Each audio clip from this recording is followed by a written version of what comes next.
Hi everyone, how are you today? I'm Kathleen with Kathleen at Home. I hope you're having a great day.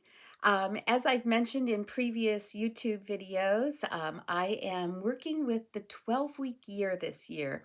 And that was a book I talked about where rather than setting goals to last over 52 weeks, you set goals and have a whole year in 12 weeks.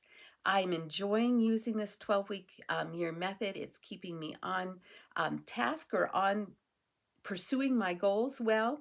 One of my goals was to make sure that I put out a YouTube video every week. And so here we are Thursday again, and here we are doing a video. So I'm pretty tickled that I'm following through on the goal that I had set for this particular 12-week year.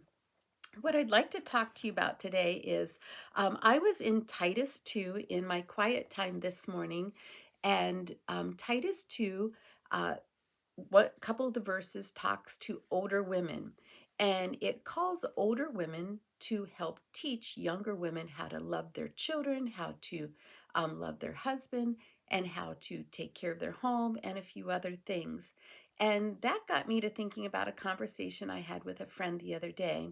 We were talking about the five love languages. So I pulled out my book. Here's my book. The Five Love Languages is a book written by Gary Chapman, and it talks about how we can speak to our spouse through their primary love language.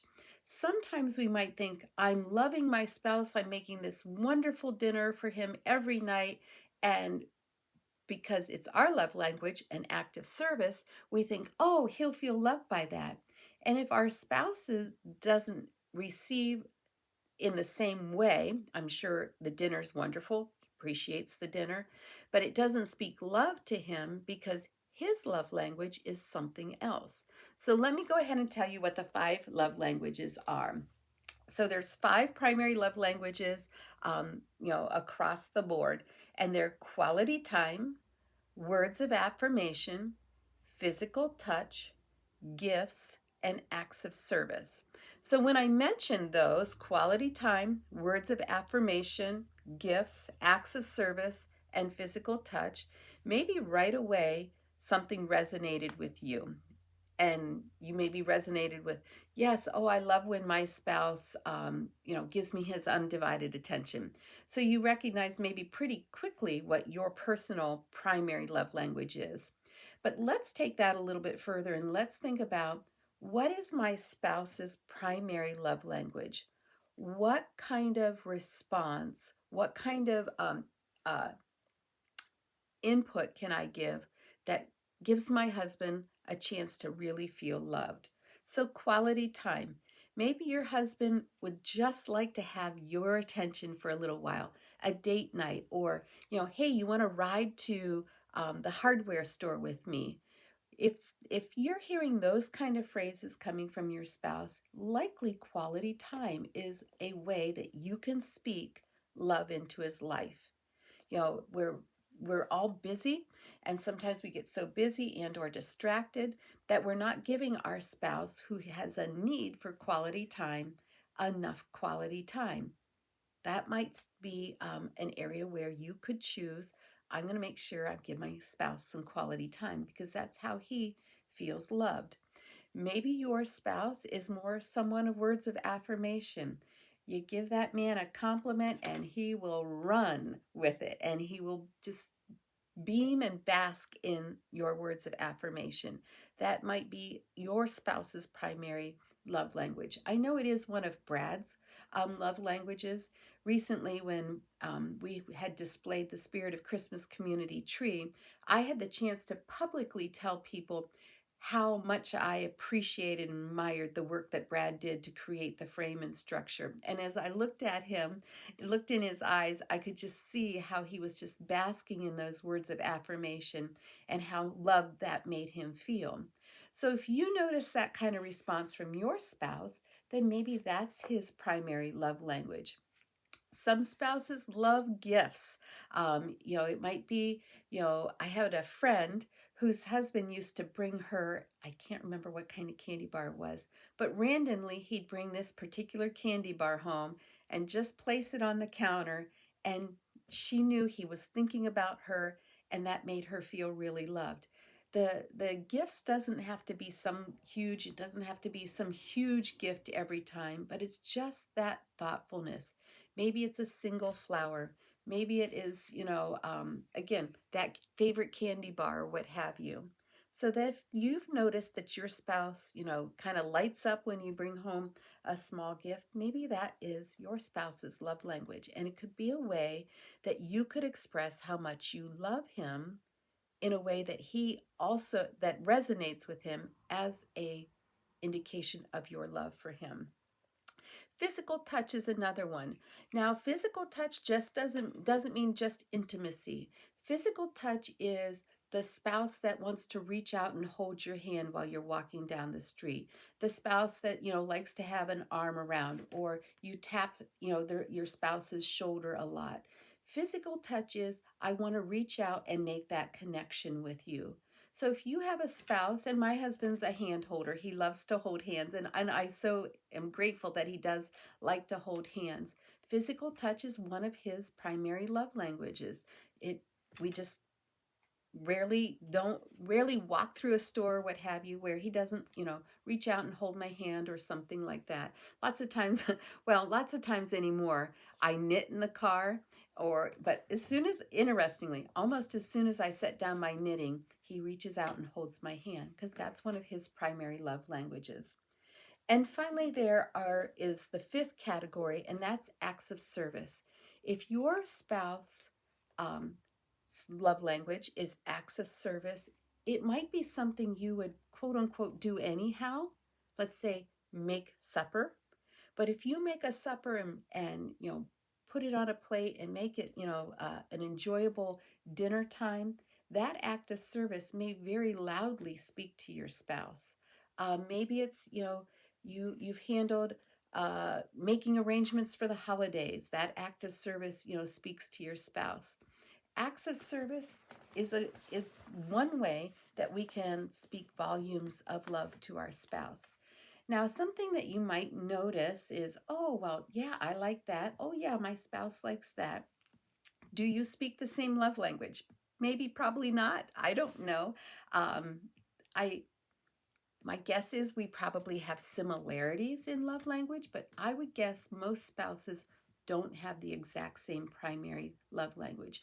And that's where that learning and that choosing to speak love to your spouse becomes very important. Because if it's not your natural bend, then the fact that you made that extra effort speaks in a little bit more volume, a little bit louder message of love to your spouse. Something else that Brad and I have noticed over time is that our love languages haven't stayed the same all the years. When we were first married, the first time we read this book, hands down, I said, acts of service. That was my love language. Do I still appreciate that Brad puts gas in my car, in my tank when he takes my car to town? Absolutely. But that doesn't have the same distinction of a message of love to me as Brad took time out of a busy day and we went on our bike ride. Right now, quality time speaks volumes to me, even more so than acts of service. Now, does maybe you haven't noticed that your spouse's love language has changed, and so what you've always done is no longer as loud of a message to your spouse. And that would be something I think is really important for us to keep paying attention. Is my spouse still as enjoying the messages of love as they used to be? Uh, I'm going to make up an example here. Maybe when you were first married, a bouquet of flowers every Friday, that gift of flowers was like, oh, that's so sweet. Maybe, a few years into the marriage and you've set some financial goals for yourself.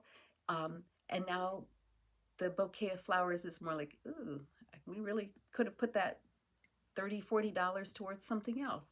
I don't know. That could be an example of how a love language can change. Again, I mentioned, Brad and my love languages have changed a bit over time too. And I think that's probably normal. And I'm glad that we've been able to notice that each other's love language changed, because then we're not just practicing old habits, but we're staying fresh and staying um, fresh and acknowledging change over time. So, what's your love language? What's your spouse's love language? And if you really don't know, I hope you'll take some time to think about it, pray about it. And I hope you'll also take some time to have a conversation with your husband or your wife, or if you're a fellow watching this, I don't want you to feel like this is just a message for gals. Um, Talk to your spouse and ask, what do these five really resonate with you? And you might discover something new, and you might discover a new way to connect. So again, it doesn't have to be just one. You can have a couple primary love languages. But I've also noticed over the years of talking with people about this that there's usually one or two that really doesn't have a big message to your spouse. And if that is what you keep trying to speak with, boy, you're working really hard, but it's not meeting the mark. That's something you need to acknowledge and know. And so that you're not feeling frustrated, like, gosh, I'm doing all these things and my spouse says, I don't know if you love me anymore. It could be you just have missed, or that your spouse's love language has changed. So anyhow, the five love languages, again, this is it's not a new book. um, Five love languages, I think there is a book out, the five love languages for your kids. They're the same thing. Brad and I have used this tool to understand our kids as well, that we have 6 children and they don't all I speak love differently to some of the kids. We have one daughter who's, you find a pretty, when she was younger, you find a pretty rock when you're out on a walk and you bring it home, and she comes home from school and you say, look at this pretty rock I found and it's for you. She'd be thrilled. It, again, you learn your children's love languages too. So anyhow, I hope you have had a great week. I hope your week's been great. I hope you have a wonderful weekend planned. And thank you for being here. I hope you've subscribed. I hope if this resonates with you, you'll click the like button and or comment, and we'll chat again next week.